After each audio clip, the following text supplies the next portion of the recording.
À bien des égards, le bac bleu blanc est très particulier cette année. Les programmes ont été remodelés complètement. Il y a des restrictions des fois géographiques pour des raisons sécuritaires, mais pas seulement. Il nous a semblé indispensable de faire vivre à ces élèves l'histoire d'Israël qui s'écrit au présent.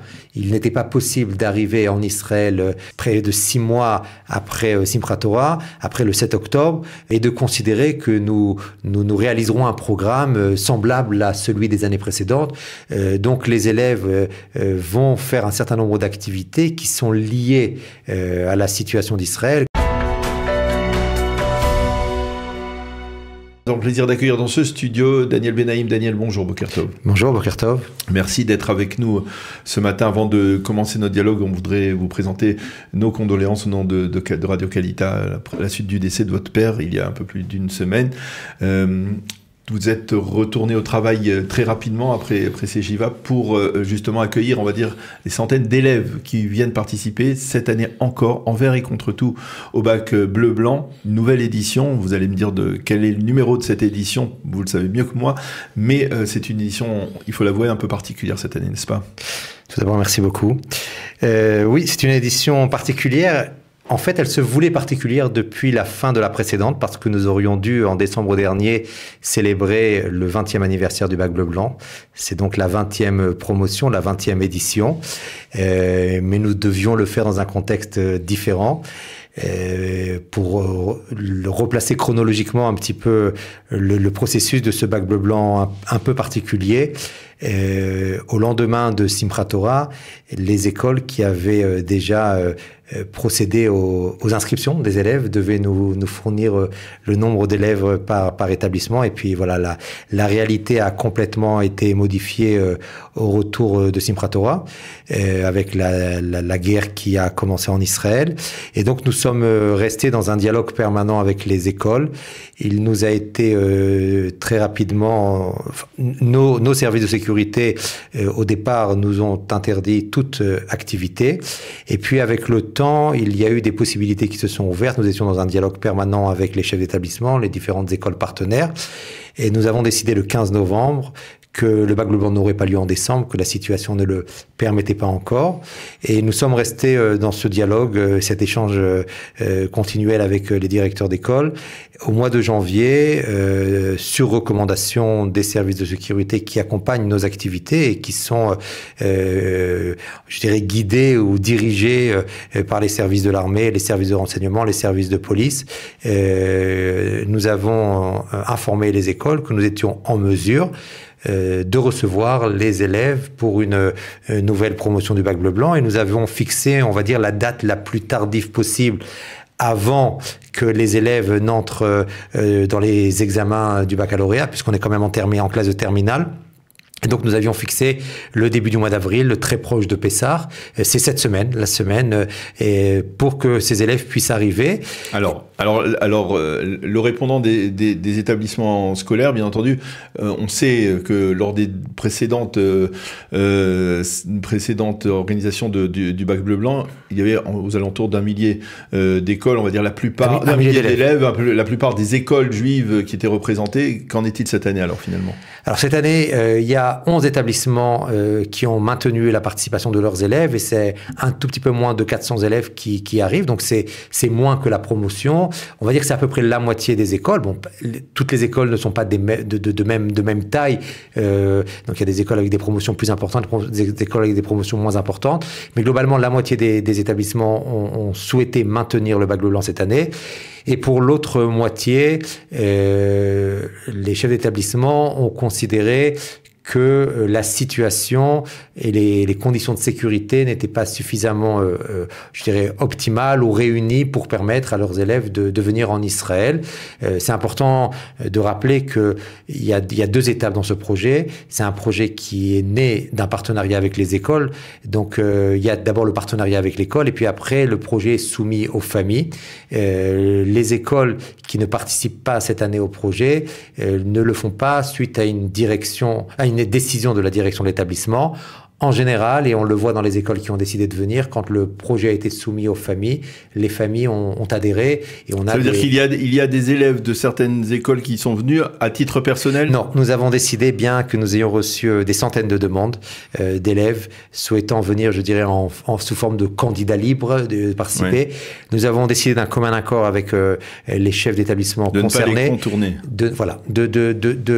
On va dire de sacraliser le partenariat avec l'école, parce que le bac bleu-blanc s'est toujours inscrit dans le cadre du projet éducatif de ces établissements scolaires.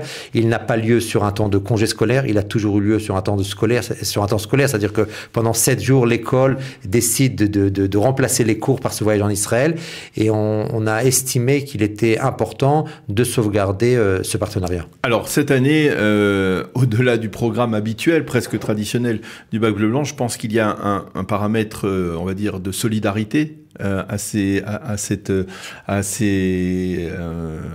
présence des jeunes des classes de terminale, à ce projet du bac bleu-blanc cette année. Vous avez une volonté de solidarité avec l'État d'Israël en cette période difficile? Alors, je dirais que à bien des égards, le bac bleu-blanc est très particulier cette année. Les programmes ont été remodelés complètement. Il y a des restrictions des fois géographiques pour des raisons sécuritaires, mais pas seulement.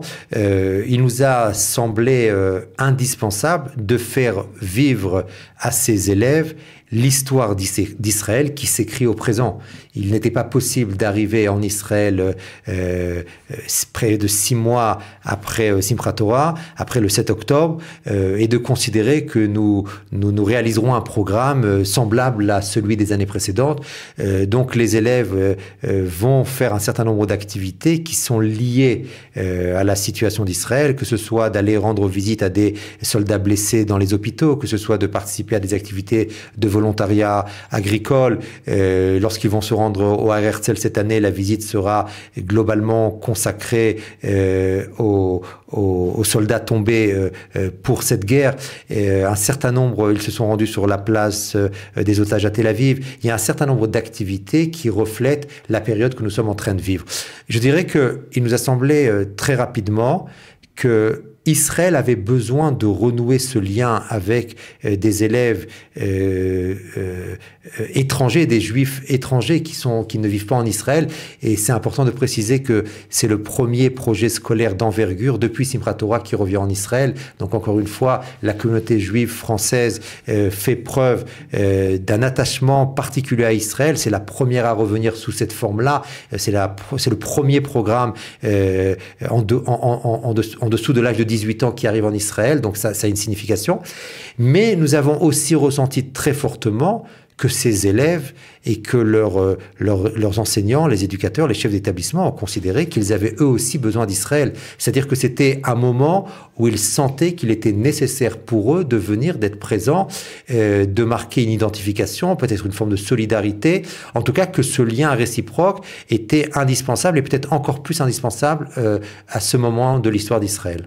Alors il y a bien sûr l'élément de guerre dont on parle, l'armée israélienne. Est-ce que vous avez remarqué peut-être déjà à travers les directeurs d'établissement une sorte d'engouement, de volonté de la part des élèves de terminale d'envisager un programme qui leur permet de rentrer dans l'armée israélienne le plus rapidement possible, de faire partie de cet effort de guerre, si on peut dire? Alors, on n'arrive pas encore à ressentir sur l'impact communautaire, aussi bien sur les jeunes que sur les familles, puisque je suis quand même aussi lié aux différents événements qui touchent la Aliyah de façon générale des Juifs de France.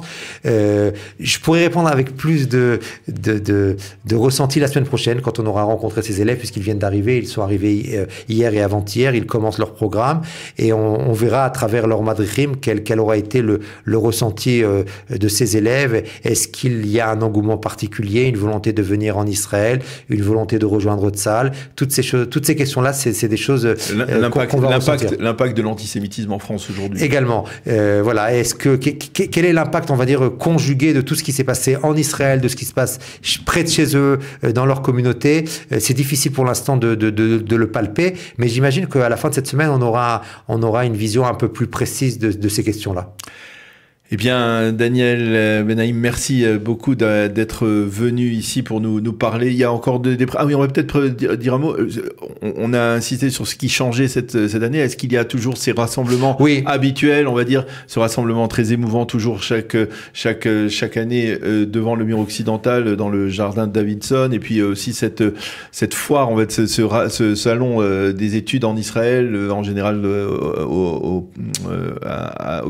Binyan Haouma. Est-ce que ça va aussi se tenir cette année, il va y avoir la grande soirée du Bac Bleu Blanc aura lieu au Théâtre de Jérusalem. On a adapté la salle au nombre de participants. C'était une volonté des écoles. Les écoles qui participent, c'est un petit peu le syndrome de l'élève qui arrive à l'heure et qui se fait gronder pour les élèves qui ne sont pas arrivés. Et les écoles souhaitaient absolument que celles qui participent et que les élèves qui viennent vivent un vrai Bac Bleu Blanc. Donc on a adapté les contenus, évidemment, parce qu'on est dans une situation particulière. C'est les mêmes questions qui traversent la société israélienne. Est-ce qu'on fait de Pourim, est-ce qu'on fait de pas Pourim, etc.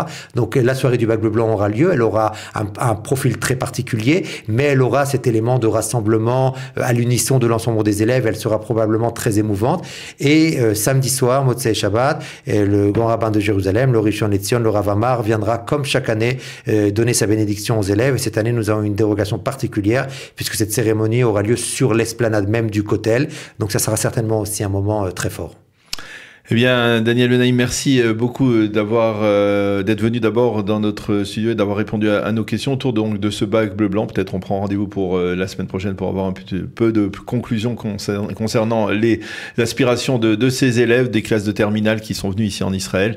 Donc pour participer à ce Bac Bleu Blanc, merci encore. Merci beaucoup. Et bonne chance dans la réalisation de ce Bac Bleu Blanc, 20e édition donc du Bac Bleu Blanc dans un contexte, il faut le rappeler, donc un peu particulier.